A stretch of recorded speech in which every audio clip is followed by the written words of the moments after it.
할렐루야! 아멘. 함께 은혜 받을 말씀은 창세기 2장 4절에서부터 9절, 2장 15절로부터 3장 10절까지 말씀입니다. 본문이 길지만 제가 봉독합니다.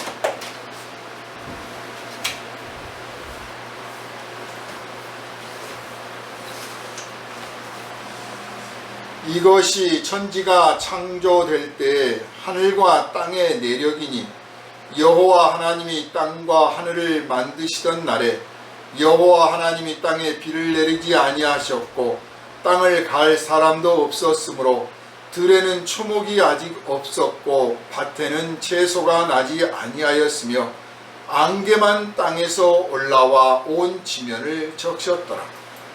여호와 하나님이 땅에 흙으로 사람을 지으시고 생기를 그 코에 불어넣으시니 사람이 생명이 되니라. 여호와 하나님이 동방의 에덴에 동산을 창설하시고 그 지으신 사람을 거기 두시니라. 여호와 하나님이 그 땅에서 보기에 아름답고 먹기에 좋은 나무가 나게 하시니 동산 가운데에는 생명나무와 선악을 알게 하는 나무도 있더라.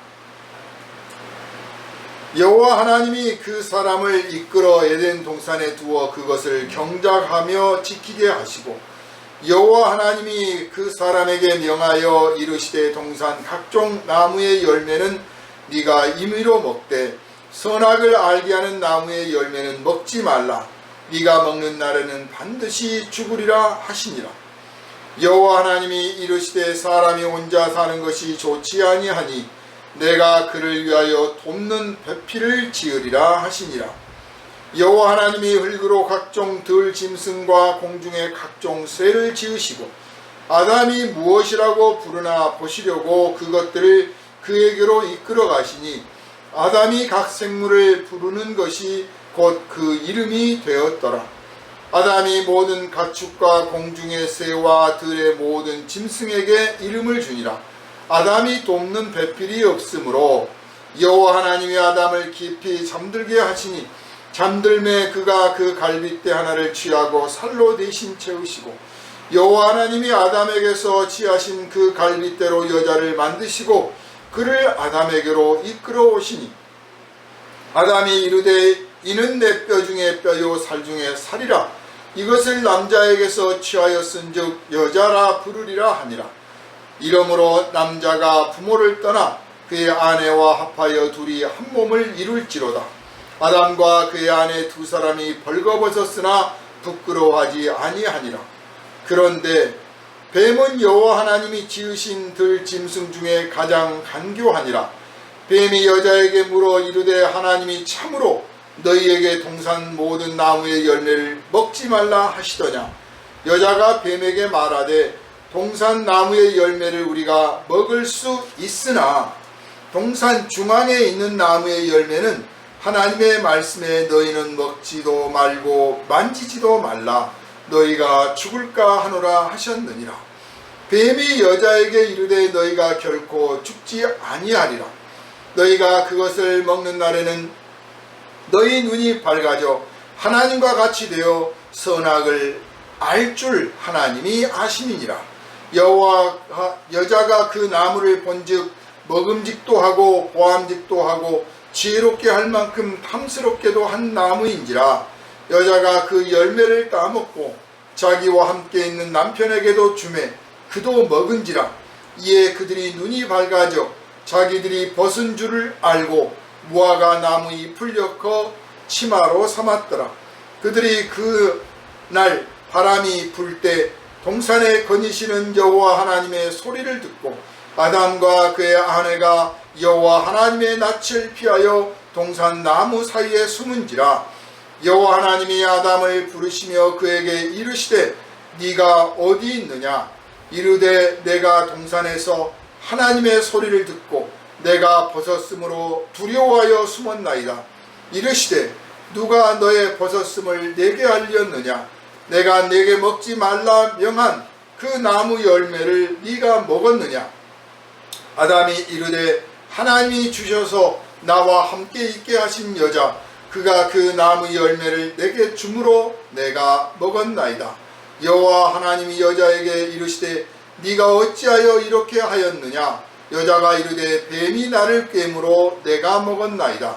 여호와 하나님이 뱀에게 이르시되 네가 이렇게 하였으니 네가 모든 가축과 들의 모든 짐승보다 더욱 저주를 받아 배로 다니고 살아있는 동안 흙을 먹을지니라.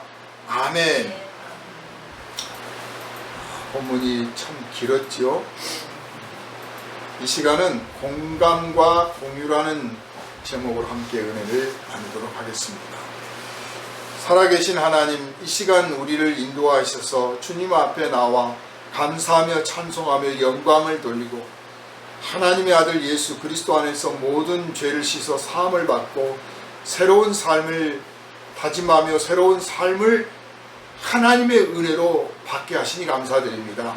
오직 하나님께만 영광을 돌리는 이 시간, 주의 생명의 말씀을 듣고자 하오니 주여 우리의 심령에 주의 말씀이 새겨지게 하시고 우리의 마음의 귀로 주의 말씀을 들음으로 우리의 삶에서 열매 맺는 하나님께 영광 돌리게 합당한 삶이 되게 하여 주시옵소서.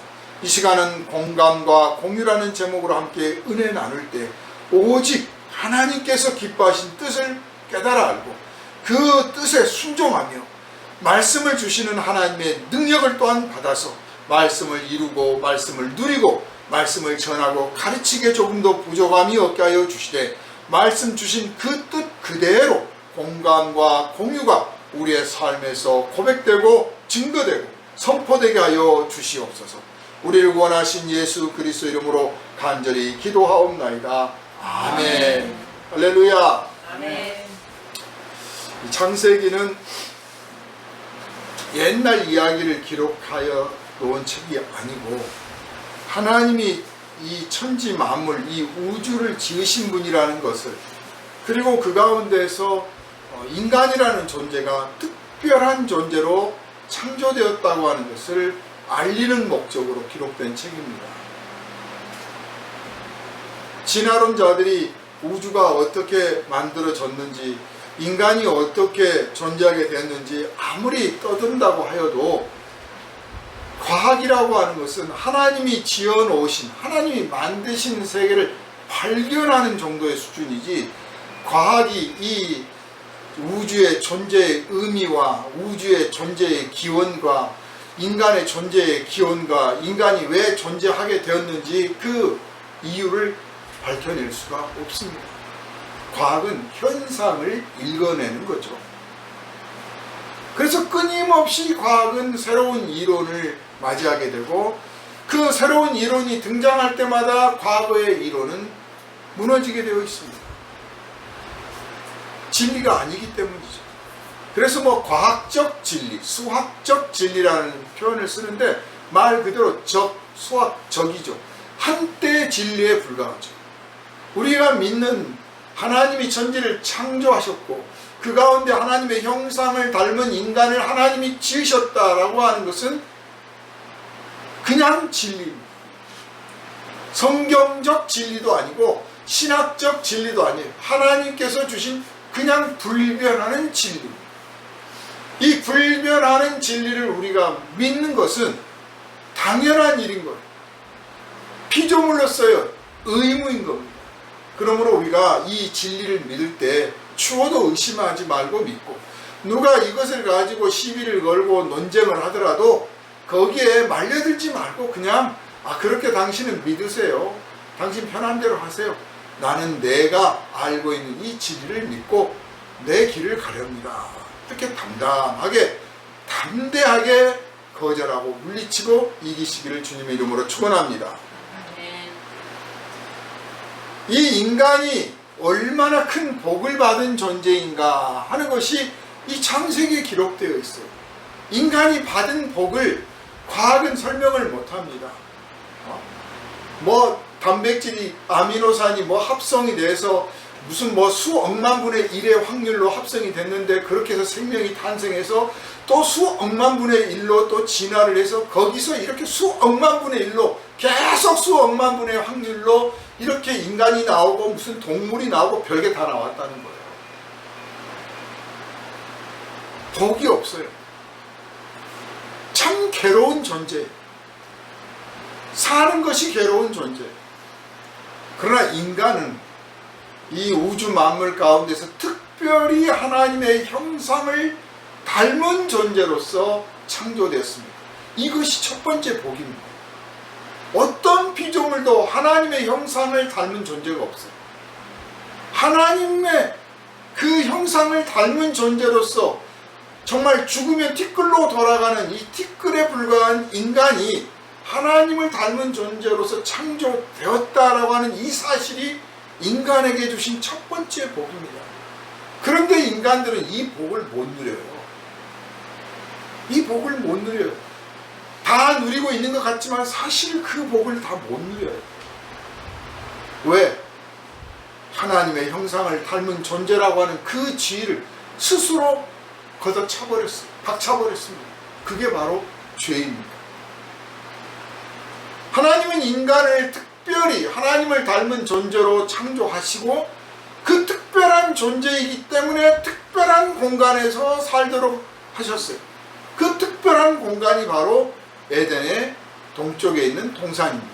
그래서 우리가 줄여서 에덴 동산이라고 하죠. 그 에덴 동산에서 살게 했어요. 이를테면 보호구역인 것이죠. 모든 피조물들이 존재하는 대로 살아가는 그곳에 인간을 그냥 딱 두면 어떤 일이 벌어질지 몰라. 말 그대로 뭐 공룡의 밥이 될지 악어의 밥이 될지 모르잖아요. 그래서 에덴의 동산을 만들어 놓으시고 거기에서 특별히 살게 하셨다. 에덴 동산이 특별한 공간이라는 사실을 누구든지 쉽게 짐작할 수 있습니다. 보호구역이라는 의미도 있습니다. 두 번째로는 바로 그 특별한 공간에서 하나님이 그를 만나기를 원하셨어요. 마치 지성소에서 하나님이 예배를 받으시고 그 속죄의 제물을 받으시는 것과 마찬가지. 성전을 지으셔서 죄악 가운데 있는 인간들 가운데서 특별히 하나님을 만날 수 있는 특별 공간을 허락하신 곳, 그게 성전 아닙니까? 바로 에덴의 동산은 바로 하나님께서 특별히 하나님을 만나게 허락하신 공간이에요. 모든 피조물들이 다 하나님을 만날 수 있는 건 아니에요. 하나님의 형상을 닮은 인간도 아무 때나 아무렇게나 하나님을 만날 수 있는 건 아니에요. 하나님은 거룩하신 분이기 때문에.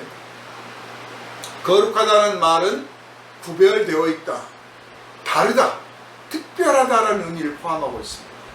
특별하신 하나님이 특별한 인간을 지었으므로 특별한 공간을 만들어서 거기서 특별히 하나님이 인간을 만나주신다 하는 겁니다.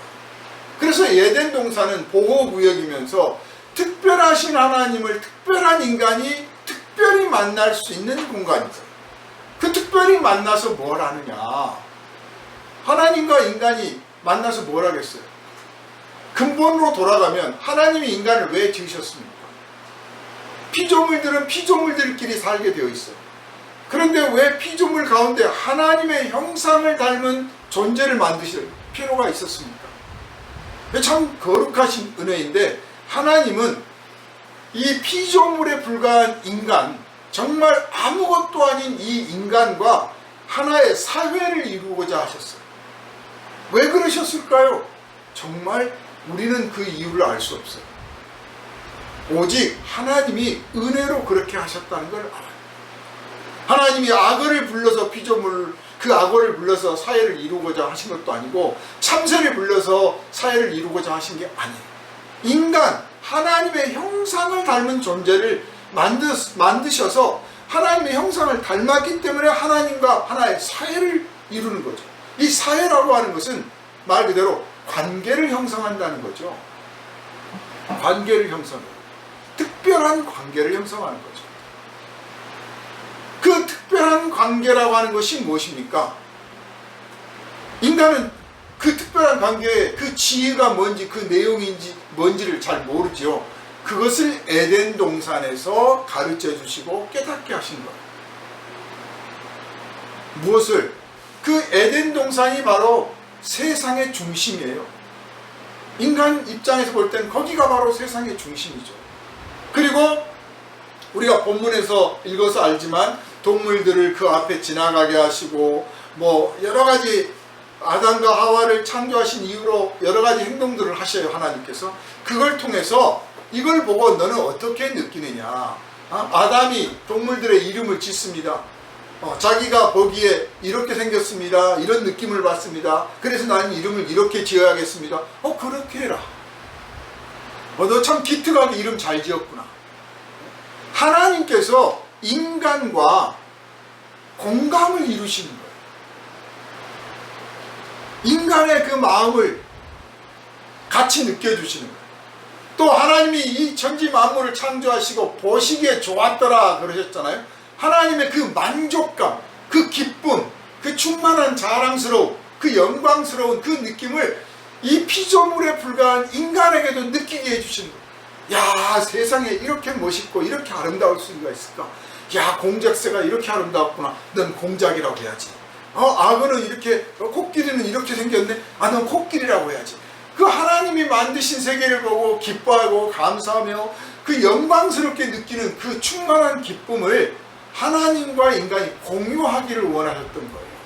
그러니까 하나님은 인간을 왜 지으셨느냐? 첫 번째, 하나님의 이 우주, 하나님이 창조하신 이 세계 속에서 기쁨을 같이 공유하기를 원하셔서 하나님의 영광스러움을 같이 공유하기를 원하셔서 창조하셨다. 그리고 이름을 지으라고 하셨으며 에덴 동산을 창설하셔서 거기에 거하게 하셨다고 하는 것은 그 온 우주를 다 지배하시는 하나님께서 이 특별 공간 안에서 인간에게 다스리고 정복하라, 땅에 충만하라 말씀하시면서 바로 이 세계를 공유하자 하신 거예요. 이 세계를 공유하자. 너랑 나랑 나눠 갖자. 원래 하나님 겁니다. 감히 어떤 피조물도 그것을 내놓으라고 할 권리도 없고 그것을 주장할 수도 없고 그럴 어떤 권세도 없습니다. 하나님께서 특별히 인간에게 허락하신 거예요. 내가 만든 이 세계 속에서 네 마음껏 뛰놀려 열심히 즐겁게 살아라. 내가 만든 이 모든 것들을 네가 누려라. 내가 특별히 허락한다. 이 뜻이란 말이에요.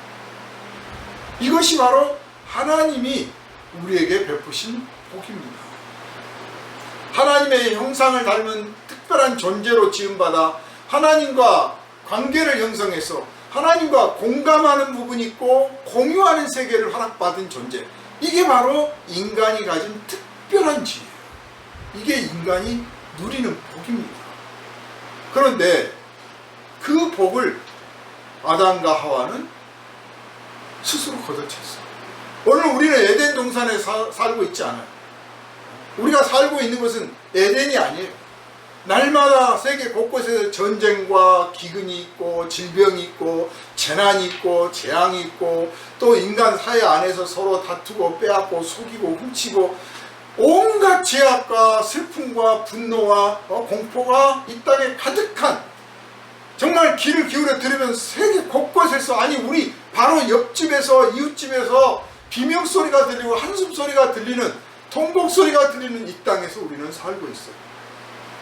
왜 이렇게 됐을까요? 에덴에서 쫓겨났기 때문에. 그 쫓겨난 에덴에서 우리는 다시 돌아갈 길도 없습니다. 돌아갈 방법도 없습니다. 어떤 정치가 혹은 어떤 사회가들 혹은 종교 지도자들이 우리가 에덴을 건설하자, 무슨 에덴 낙원을 만들자 하고 뭐 무슨 행위를 하고 무슨 종교를 만들어서 난리 법석을 떠는데 그 결과가 어떻습니까? 다 비극으로 끝납니다. 허무하게 끝나고 별거 아닌 것으로 끝납니다. 왜냐? 근본이 해결이 안 됐어요.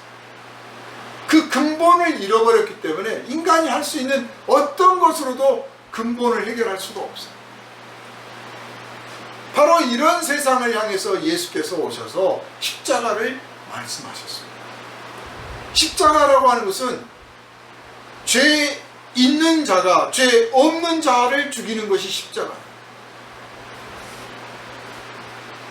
죄 있는 자가 자기를 찌르고 죽이고 못 박아 죽이는 그 십자가 앞에서 죄 없는 자가 담담하게 그것을 치러내고 자기를 맡겨서 죽음에 이르는 것이 십자가입니다. 예수께서 왜 그렇게 하셔야만 했을까? 인간이란 존재가 에덴에서 쫓겨날 수밖에 없었던, 자기가 하나님으로부터 받은 그 복을, 공감과 공유하는 그 복을 스스로 박차버렸기 때문에 이제 인간은 하나님과 공감하는 능력을 상실해버렸어요. 하나님과 공감하는 능력을 상실했기 때문에 하나님과 공유할 수 있는 세계도 없어요. 오직 그 인간이 하나님 안에서 거듭나야만, 새롭게 탄생해야만, 마치 하나님이 아담과 하와를 새로 창조했듯이 다시 창조를 받아야만 되는 그런 상황이 왔기 때문에 예수께서 십자가를 말씀하셨던 겁니다. 왜 인간은 에덴에서 쫓겨났습니까? 말씀드렸다시피 죄 때문이에요. 그럼 무슨 죄를 지었습니까? 우리는 창세기를 읽으면서 그 고작 선악과 하나 따먹었다고 그렇게 가혹하게 내치냐, 그런 말을 하는 사람들을 가끔 만날 수 있어요. 어떤 사람은 선악과를 애초에 만들지를 말지 왜 만들어가지고 그걸 따먹게 했느냐. 두 번째는 그거 먹었다면 먹은 거지 그걸 가지고 고깝게 말이야 치사하게 하나님이 그럴 수 있느냐, 그렇게 말합니다. 그런데 말씀드렸잖아요.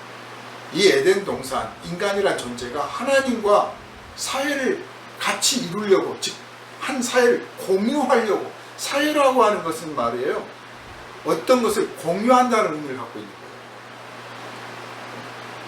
가족이면서도 공유하는 것이 없으면 남이에요. 남이면서도 공유하는 것이 있으면 그 사람이 가족이에요. 무엇을 공유합니까? 마음을 공유하고, 혹은 재물을 공유하고, 여러 가지를 공유할 수 있어요. 제도를 공유하고, 시스템을 공유하고, 그럴 때 그 사람이 가족처럼 느껴지는 거죠.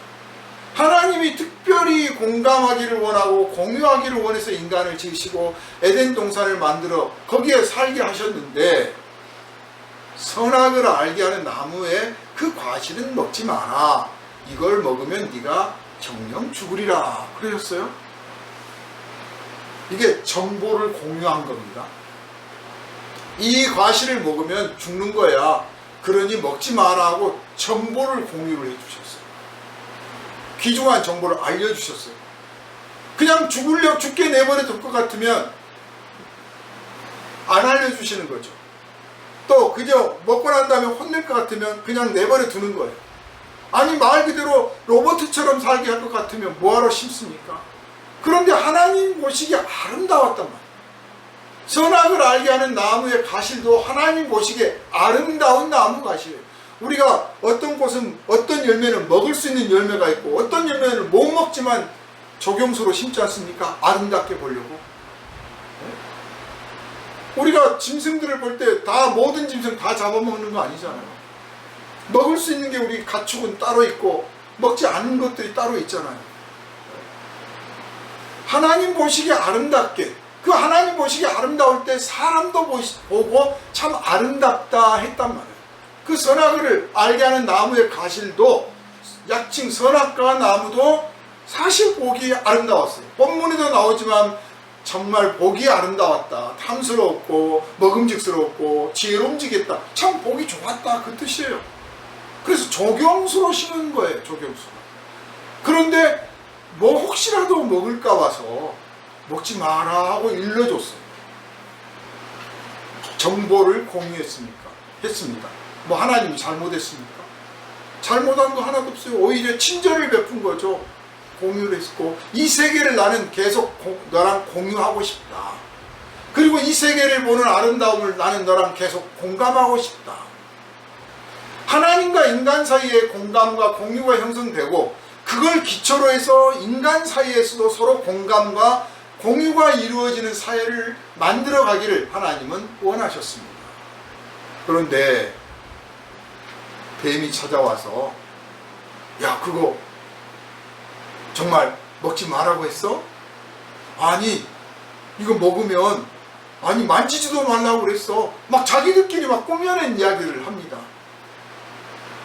그 속에서 뭐가 무너졌습니까? 하나님이 명령하신 법을 어겼느냐 안 어겼느냐, 이 문제를 넘어서서 근본적으로 하나님과 함께 했던 그 공감과 공유가 다 깨져버립니다. 하나님 보시기에 좋았더라.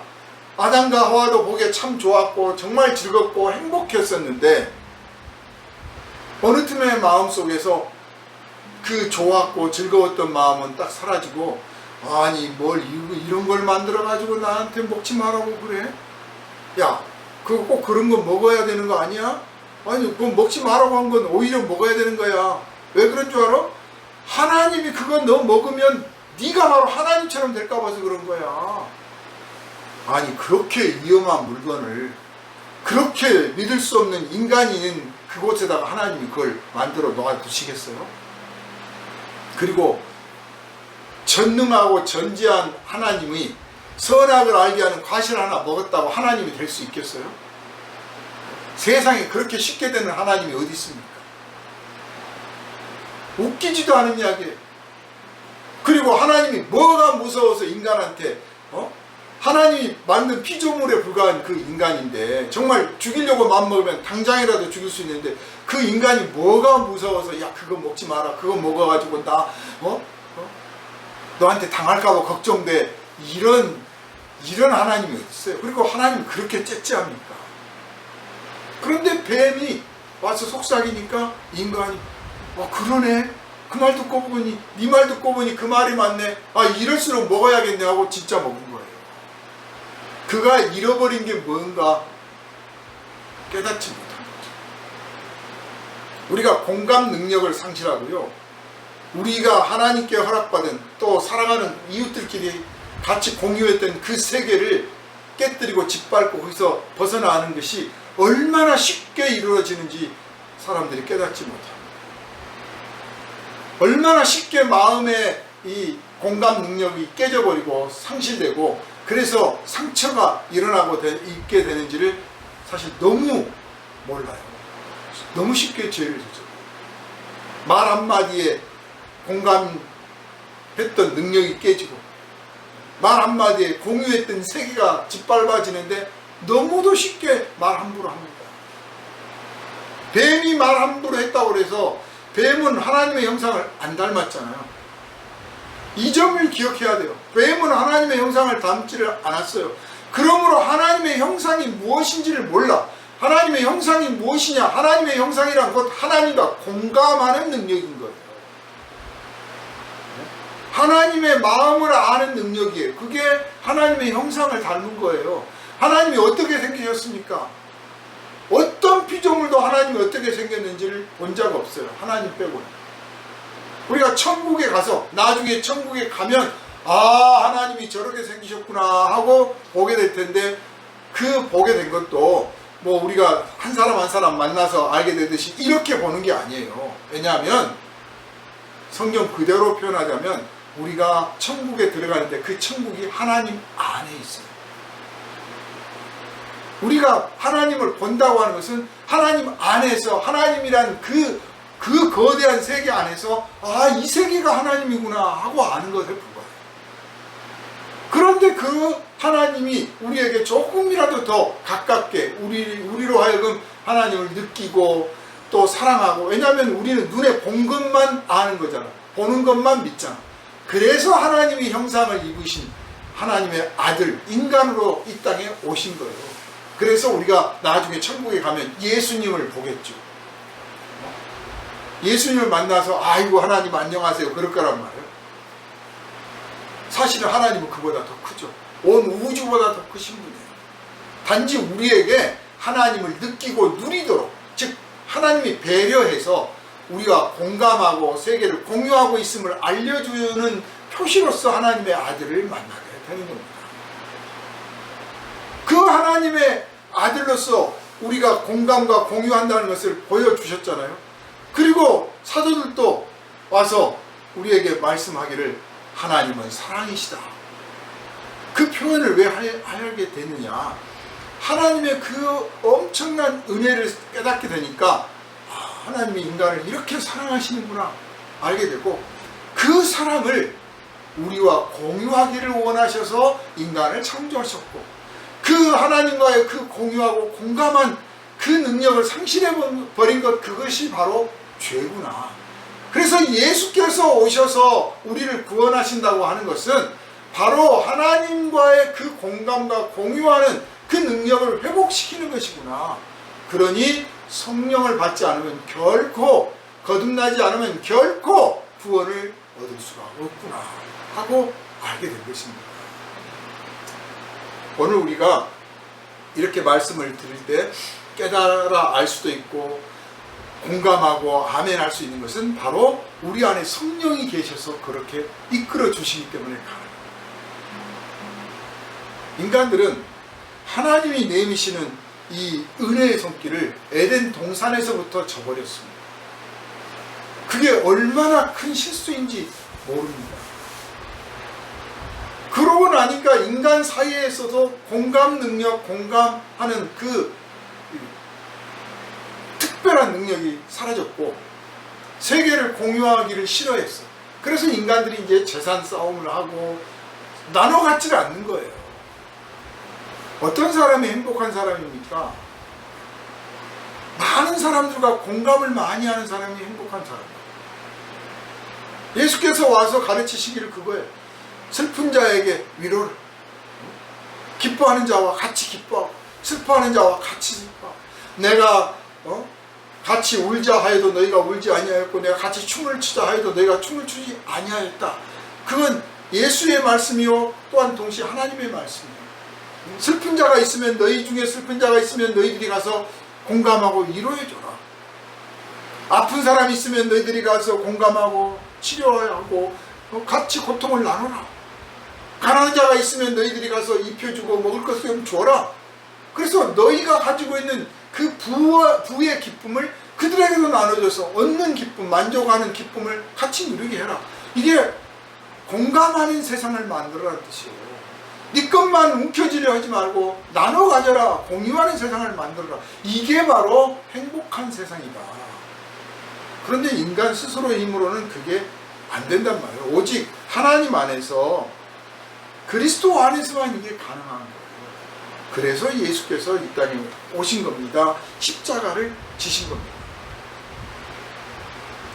오늘 우리가 교회가 나아가 복음을 전한다고 합니다. 예수를 믿으십시오. 심판이 있습니다. 곧 인류는 멸망합니다. 등등 다양한 메시지를 전합니다.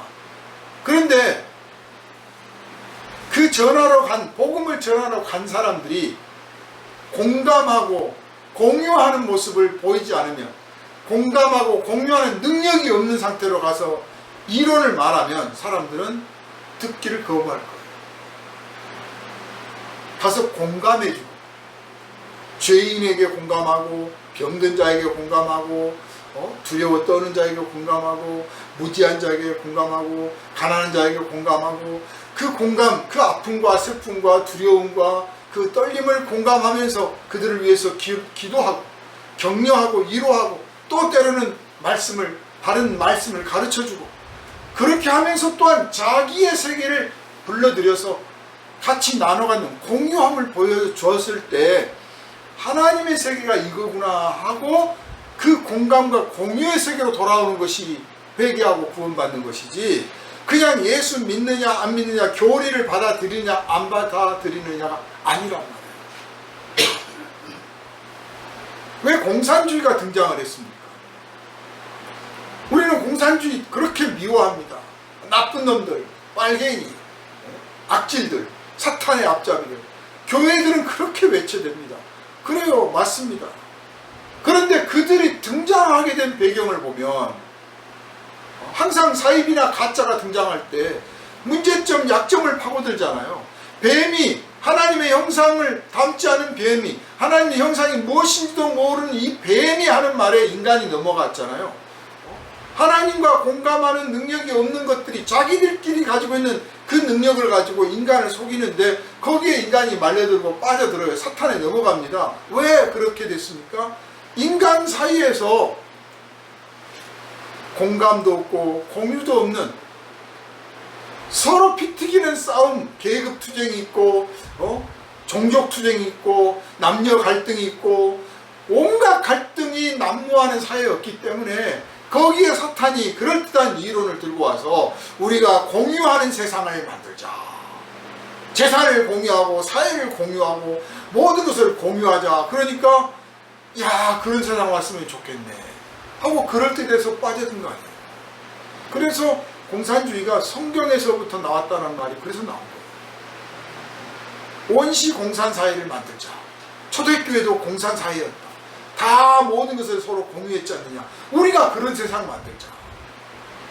그렇게 만들어 놓고 자기들은 정작 다 뺏어 먹었죠. 속임수였을 뿐이죠.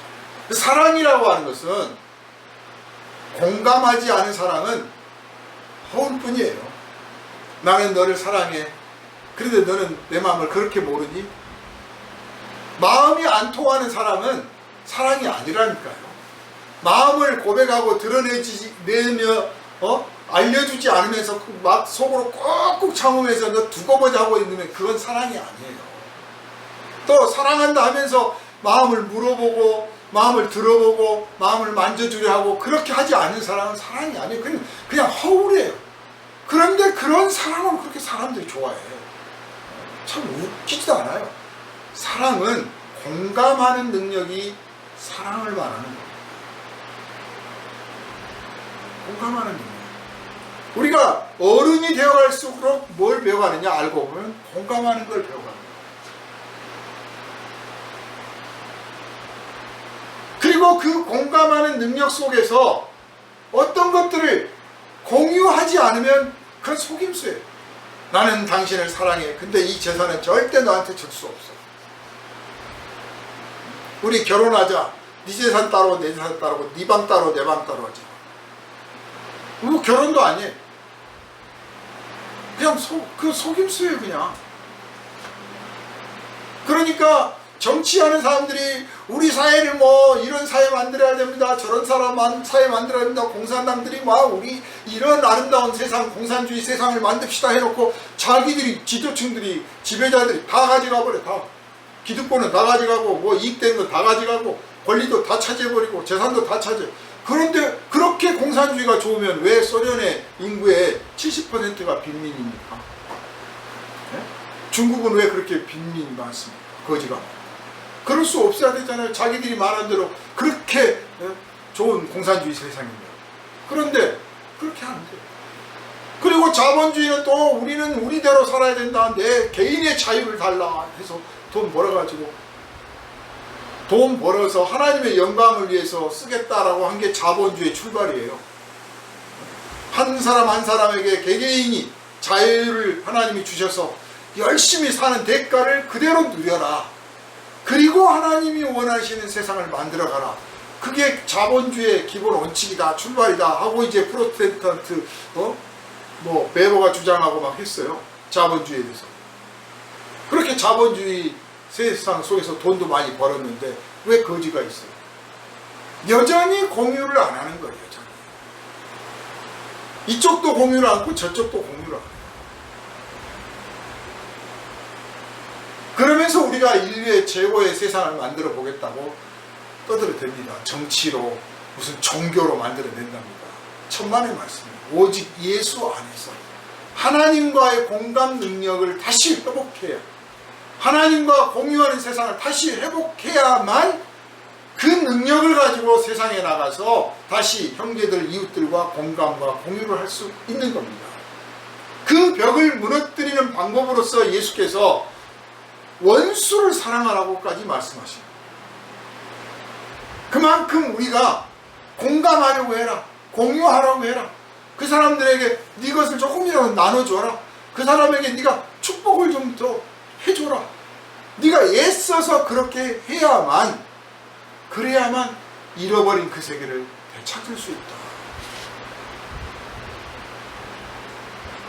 참 알면 알수록 인간이 얼마나 하나님과 멀리 떨어져 있느냐, 하나님이 주신 복을 얼마나 많이 상실해 버렸느냐, 하나님의 세계를 얼마나 철저히 부숴버렸느냐, 이걸 깨달을 수 있어요. 가정들의 위기라고들 말합니다. 돈이 없어서가 아닙니다. 돈이 없어서가 아니에요. 가정의 위기는 공감 능력을 상실한 가족 구성원들 때문에 생긴 겁니다. 대화가 부족해. 대화할 시간이 없어. 대화할 시간이 없으니까 공감 능력이 떨어져 가는 거죠. 공감하려고 하는 의도와 뜻이 없으니까 대화할 시간이 없는 거예요. 이것을 우선순위에 두어야 되거든요. 내가 공감하는 것을 최우선에 두면 공감하려고 하는 그 어떤 시도들을 방해하는 것들을 당연히 멀리하게 되겠죠. 거절하게 되겠죠. 그러나 공감하지 않아도 된다고, 나는 그냥 나 혼자만 잘 살아가면 돼, 그저 돈 갖다 주고 뭐 갖다 주면 돼, 그냥 그렇게만 해도 충분한 거야, 그렇게 생각하면 공감하려고 하는 그 시도들을 않게 되고 우선순위에서 밀려났기 때문에 아무렇지도 않게 됩니다. 그럼 결국에 가서는 자기 안에서 공감 능력이 상실되고 있는 거죠. 비극이 바로 거기에 있습니다. 사랑하는 여러분, 선악을 알게 하는 가시를 먹음으로써 인간은 자신이 벌거벗었음을 깨달았습니다. 벌거벗은 것이 부끄러운 게 아닙니다. 모든 동물들 옷 입고 다니지 않습니다. 집에서 기르는 이 애완동물들만 사람이 옷을 지어 입히죠. 또 아주 추운 동네에서야 어쩔 수 없이 추위를 좀 덜어주려고 일부러 동물들에게 옷을 지어 입히죠. 그건 보호 차원이죠. 그러나 어떤 동물도 하나님이 지어주신 그대로 존재합니다. 인간도 그렇게 존재해도 아무렇지도 않았어요. 그런데 벌거벗은 것을 부끄럽게 여겼다고 하는 것이 바로 하나님 보시기에 아름다웠다고 하는 사실이 이제 깨져버렸다는 거예요. 아름답지 않다라고 느꼈다는 거예요. 자기를 부끄럽게 여겼다는 것은. 원래는 아름다운 것이었는데, 원래 아름다운 것이었는데 아름답지 않게 느껴졌어요. 즉 하나님과 공감하는 능력이 상실됐음을 깨달은 거예요. 그렇게 표현된 거예요. 우리가 누군가를 사랑한다고 말은 해왔는데 알고 보니까 전혀 공감을 이루지 않고 있었네 하는 사실이 어느 날 딱 문득 느껴질 때가 있잖아요. 내가 저 사람 마음을 전혀 몰랐네, 전혀 못 읽었네, 저 사람의 감정이 나한테 전혀 와닿질 않네, 내 감정이 전혀 저쪽에 전달되질 않는구나, 내 마음을 저 사람이 전혀 느끼지 못하고 있구나 하고 뭔가 벽이 있다고 딱 느껴졌을 때, 우리가 사랑한다고 말했는데 이게 진짜 사랑일까? 그럴 때 뭐가 느껴지냐면, 그렇게 한 자신이 뭔가 부족하고 어색하고, 저쪽도 뭔가 부족하고 어색하고, 심지어는 나쁘기도 하고 믿기도 하고 부끄럽기도 한 거예요. 낯설게 느껴진 거죠. 아담과 하와는 자기들이 선악을 알게 하는 가시를 먹지 말라 하신 그 하나님의 거룩한 그 사랑을 거절하고 그 은혜를 거절하고 먹음으로써 자기가 낯설게 느껴집니다. 자기가 낯설게 느껴지고 하나님도 낯설게 느껴져. 자기에게 하나님과 자기 사이에 벽이 있음을 느끼게 되고, 자기가 부끄럽게 되고 하나님은 무섭게 느껴져. 딱 깨져버린 거죠. 공감이라는 게 깨지기 전에는 몰라요. 사랑이라는 게요, 깨지기 전에는 사랑이 뭔지 몰라요. 잃어버린 다음에 알아요. 아, 그것이 사랑이에요. 사랑하고 있을 때는 그냥 기쁜 거예요. 그래서 우리가 기쁘고 즐겁고 고맙고 감사하고 자랑스럽고 영광스러운 느낌이 막 들 때, 아, 나는 사랑에 빠졌어. 난 너를 사랑해. 하나님 사랑합니다. 당신을 사랑해요. 그 사람을 알고 만나고 같이 있다는 게 자랑스럽고 기쁘고 즐겁고 영광스럽고 막 능력이 있어, 누구한테 막 떠들고 싶어, 그런 느낌이 들 때 우리는 정리해서 사랑하고 있다 라고 말한다. 그래도 아직 다 설명이 안 돼요. 그래도 다 못하고 있는 거예요. 왠지 그냥 같이 있기만 해도 좋아. 난 당신만 있으면 돼. 그냥 같이 있으면 돼. 마음이 통하니까 좋아. 그냥 그거면 돼. 그게 행복해요. 행복. 그런데 이게 정의할 수가 없는 거죠. 그래서 행복이 뭡니까? 사랑이 뭡니까? 두 분 행복하세요? 그건 뭐 말로 하는 게 참 유치한 거죠. 정의할 수 없습니다.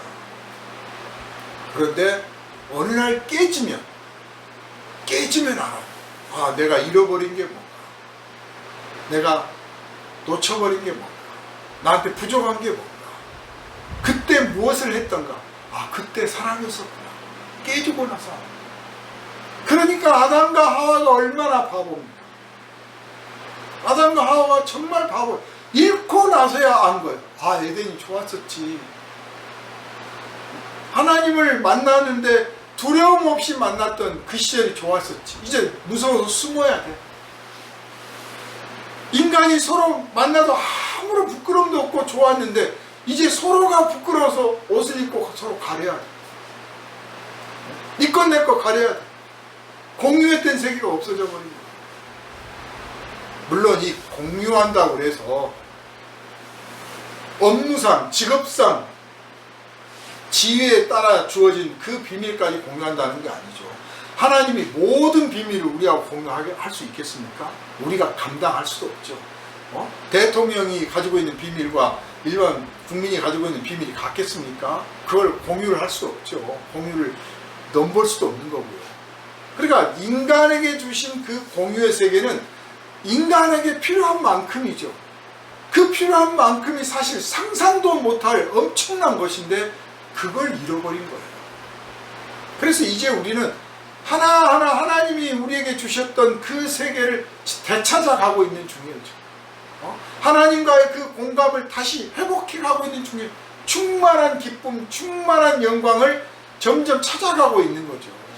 우리가 예수 믿고 거듭났을 때 얼마나 기쁩니까? 내가 죄사함을 받았구나 할 때 얼마나 기쁘며, 내가 기도했는데 응답을 받았을 때 막 자랑스럽고 기쁘고, 찬양할 때 하나님이 나를 이렇게 사랑하시는구나 느꼈을 때 얼마나 기쁩니까? 그런데 그것은 원래 우리에게 주시기로 했던, 아니 주셨던 그 공감과 그 공유하는 세계에서 나오는 그 기쁨에 비하면 지극히 작은 거예요.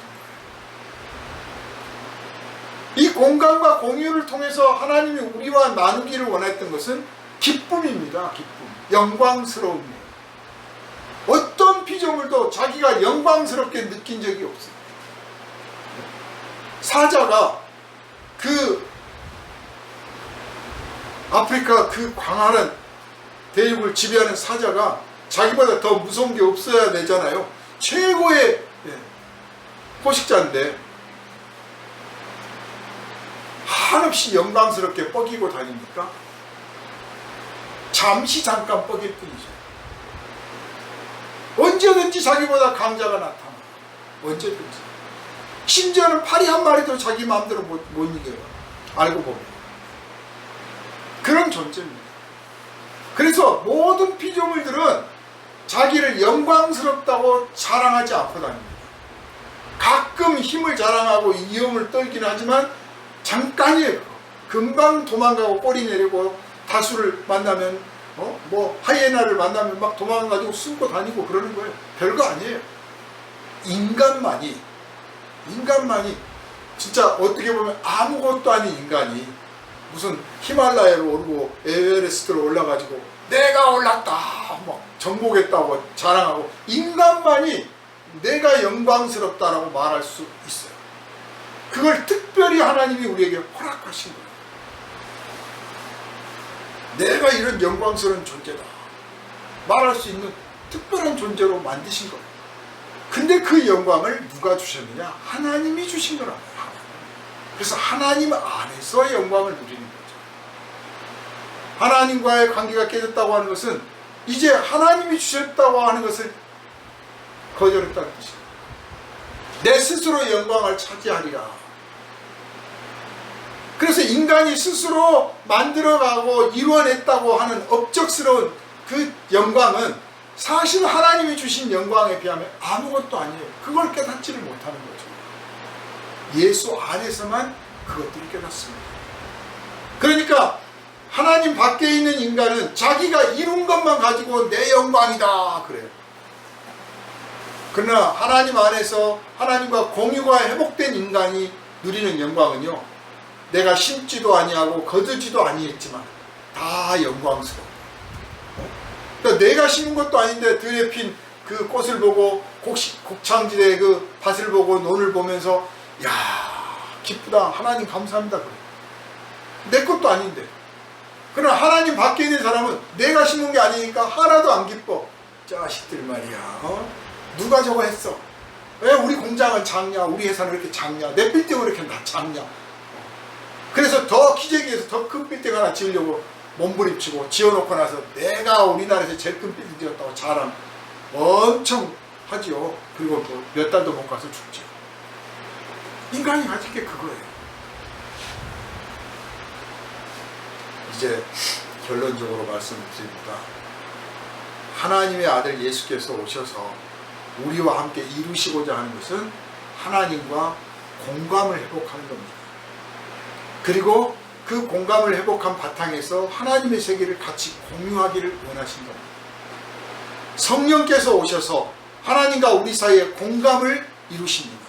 여러분은 성령을 의지하십시오. 성령 안에서 기도하시고 성령의 인도함을 따라서 나아가십시오. 무슨 일을 하든지 성령님을 의지하십시오. 그럴 때 공감을 할 수 있습니다. 그 공감이 이루어지지 않은 상태에서 하나님의 공유의 세계는 우리에게 없습니다. 만약에 주어진다면 오히려 위험할 뿐이에요. 우리가 공감 능력을 회복하면 하나님은 우리에게 공유할 수 있는 세계를 주십니다.